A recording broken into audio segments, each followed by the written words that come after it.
cannot help himself. Anytime. Good.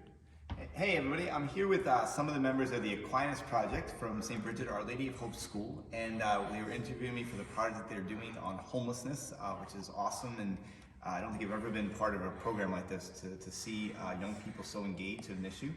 And so we are sitting here in Our Lady's Chapel at St. Bridget's Church, and they were asking some questions about the statues, because if you look around the chapel here, Our Lady's Chapel at St. Bridget, and if you went down to St. Bridget's Church, you would notice that many of the statues that we could get to, some of them in the church are too tall, are covered in purple. And that's a tradition in the church.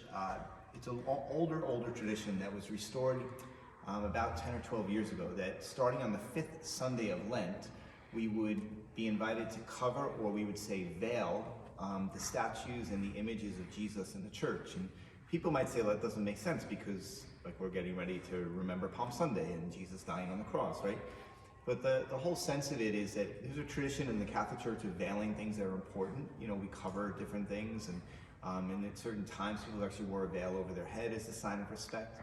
And we do that in these last days of Lent, trying to really create a certain spirit. Like, people came in on this past Sunday to church and they were like, whoa, like it was like a difference got their attention.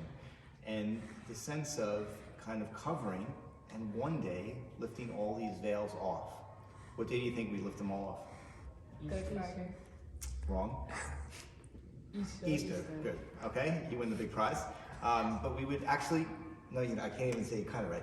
But after Good Friday, we would take down the veil from the images of Jesus, and then at the end of Holy Saturday, before the Easter Vigil, we would take off all the other veils. And that's a symbol of, like, you know, being raised to life and new life coming. If you guys were at Mass last Sunday, it was the story of Lazarus, and Lazarus comes out of the tomb, in which Jesus' first rule: unbind him, set them free. And so when we gather for prayer liturgically in the church, it appeals to all of our senses. So we listen, that's why we do good work with sound and music. We smell, I think of incense and things like that. We touch, you know, we shake hands, we receive the Eucharist, and we also see.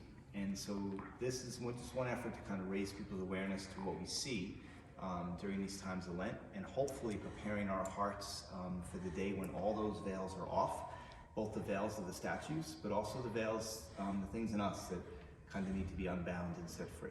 So we are blessed at St. Bridget's to have a beautiful art and environment ministry, and they took this on this year. A group of people were sewing for like weeks to do all these, and they put them up the Friday before the 5th Sunday of Lent, and they'll take them down, not on Good Friday, but on Holy Saturday and on Easter Sunday.